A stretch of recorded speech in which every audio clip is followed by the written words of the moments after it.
Only a few years after being paralyzed from the neck down, Max Krohn will join 30,000 people eager to finish the Austin Marathon on Sunday. Back in 2022, he tried doing a trick called a nollie, but it didn't work. He flew about 100 feet and landed on his neck. The first thing that went through my head was, did I just die? Because from that point, there was no sensation, no function, no nothing. Max was in the ICU for 8 days and had months of physical therapy. He says his doctors were hesitant to tell him if he'd ever be the same again. But now, almost exactly 4 years later, Max is taking on his second marathon. He wants to break 4 hours, but his actual goal has nothing to do with pace. What I really want to, get out of it is to, ideally meet some people. What's going on, guys? It's Max. So it is 6:24 in the morning, getting ready to tow up to the Austin Marathon.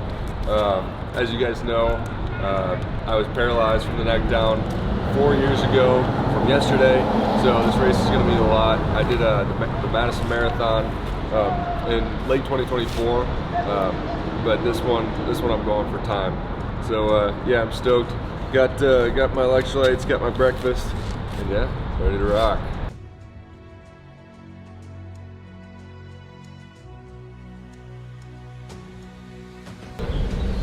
I'm just ready to get going.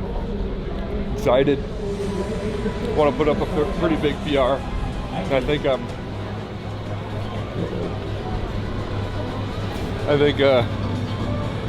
due for one.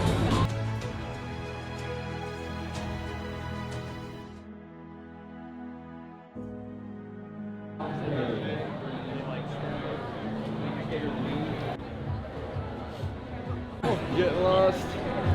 See you guys later. Wish me luck. Yes. Of course. All right.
Challenge it a little more. Top left foot. Keep that one in there. There you go. Nice.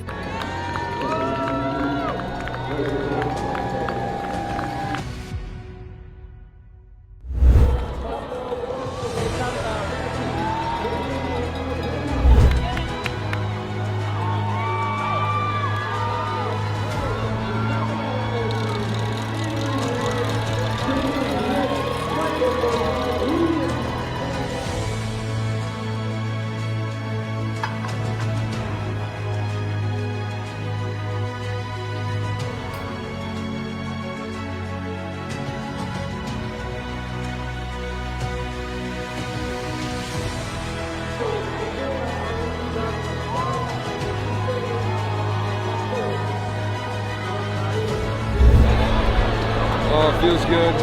Hit a PR, 344, something like that. 343. Yeah, super happy with it. Got emotional towards the end, really emotional, but I feel so good. Yeah, I don't even know what to say. I'm hurting everywhere. We need to find somewhere to sit. Let's go. Left her all out there this time. That's for sure.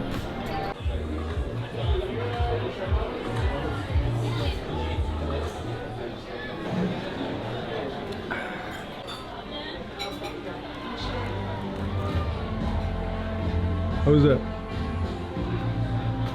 Fire. Oh, much needed. This is gonna go down so fast.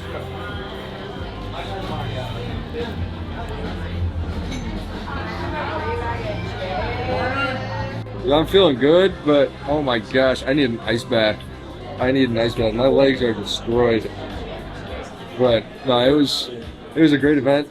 I was towards the end there. I was just like one more step, just keep going, and I was thinking about starting to walk, but I told myself I can't be walking right now. I know I can take another step, another stride.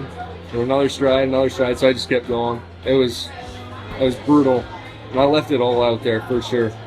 But yeah, that was awesome. I feel good now, but I was grunting for like, I don't know, probably the last 9 miles or so. Yeah, it was great though. Cool event. Yeah, so it started off pretty good. I was holding a pretty solid pace. And the first 3 miles was supposed to be, like your take it easy pace because it's a net uphill. And I was doing pretty good, feeling at that point obviously really strong. And the next 3 miles is when I could really pick up that pace and settle into a faster pace. And at that point, I think I was right around the 340-ish, 740, 730 pace roughly. But between, in that first 10K, like by 6 or 7 miles, I already hit the bathroom like 3 times, and I was thinking, like, what kind of race is this gonna be? Am I gonna be, going to the bathroom every 2 miles? So that was kind of unnerving at first, but after that third bathroom stop, I didn't have to stop for the rest of the race, and like I was so stoked for that. Every couple miles, I was just thinking in my head, all right, my gut's feeling a lot better. I thought I was going to be battling my gut the whole day, but yeah, that didn't end up happening, which I'm super grateful for. I was able to push the pace a good bit, and I was consistently under 8 minutes for a pretty long time. So I was thinking in my head, 340 total time. That was possible. I was thinking in my head, 345. I got that locked down, but it ended up getting really difficult. Right around mile 17-ish, 18, and that's when my legs just felt like bricks. Everything was just so hard to move. Everything was hurting. And yeah, it was just, a matter of taking another step. And what was going through my head was, I see a lot of people walking. I see a lot of people, holding their hamstring, holding their hip, their calf. Some people laying down. And I just, I didn't want that to be me, and I'm thinking in my head, I know I don't need to do that yet. If that happens, then, I'll walk, or I'll take a seat. But I knew I could put another step, another stride in. So I was just focusing on doing that, and and then I think it was mile 20 is where it really got challenging. At mile 18, I got a little bit of a pick-me-up because we were going past a church, and there's this little kid with a sign that said, I think it was, you have Jesus running with you, or Jesus is running alongside you, something like that. And that was really cool. Just seeing like a little kid cheering people on in that way. It was really cool. And then every aid station, I would take electrolytes. With some aid stations not being perfect, but I would take electrolytes, just one thing of electrolytes, and then I would do either 1 or 2, or anywhere from 1 to 3 cups of water, and I would switch by drinking and then taking my hat off, pouring it on my head, and just kind of doing that. That really cooled me down. And after every single aid station, that worked like a charm. After every single aid station, I got a little bit of like just a lot of energy that that I needed at every single aid station. I was hurting, but after 18 and specifically, that's when it started to get really difficult. But luckily, and I had some minor cramping, but it all went away. Like I would hit a gel, or I would take some electrolytes, and I just tell myself, it's if it's going to cramp up, it's going to cramp up, but just get the fuel in now and let the time go by and just let it do its work. And it's hard to do that when you're in the thick of it, you're hurting, and you just took a gel, and you're waiting for that nutrition to kick in. But yeah, so I kept going, and towards the end there's a lot of encouraging people, both spectators and participants. There was one guy that was like, "You're so close, you're so close," and yeah, I'm so grateful for that guy, because he I don't know, he did not need to slow down for me, but he slowed down for me, and he he encouraged me. So that was really cool. Yeah, and then the finish line, I could start hearing the people at the finish line, and that was pretty special. I was probably grunting and huffing and puffing for air for probably the last 9 miles.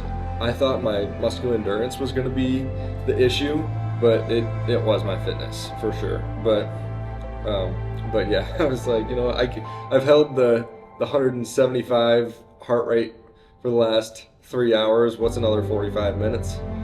So kept at my pace, and I really tried to pick it up towards the end and finish strong. I'm a really big proponent of finishing strong, and I can safely say that I did that today. I left it all out there, and I don't think I had any more to give. I really did put it all out there. So I'm really happy with how it went. And then, as I'm crossing the finish line, I'm just sprinting. I looked down at my watch. I was in the 6s, for my pace. And yeah, once I crossed the finish line, I wasn't initially overwhelmed, but it really set in. A minute or two in, I just think back to my spinal cord injury and how far I've come, and from 4 years ago yesterday, I was completely paralyzed from the neck down, as most of you guys know, and it was just a special thing for me to set a goal and achieve it. 345 was like my main goal, but I had 330 in mind for like a overly audacious goal. If I'm feeling really, really good and just something, perfect scenario. But 330 wasn't going to happen. But yeah, 345 was my goal, and yeah, I ended up with a 343. I think it was. I haven't even checked the official time yet, but I'm just, I was so overwhelmed. I was crying for probably, I don't know, a couple minutes, but and someone came over to me and congratulated me, and that's what I love about this community, is people are so uplifting, and yeah, and that's why I'm going to continue to do this stuff. So yeah, that's Austin Marathon 2026 in a nutshell.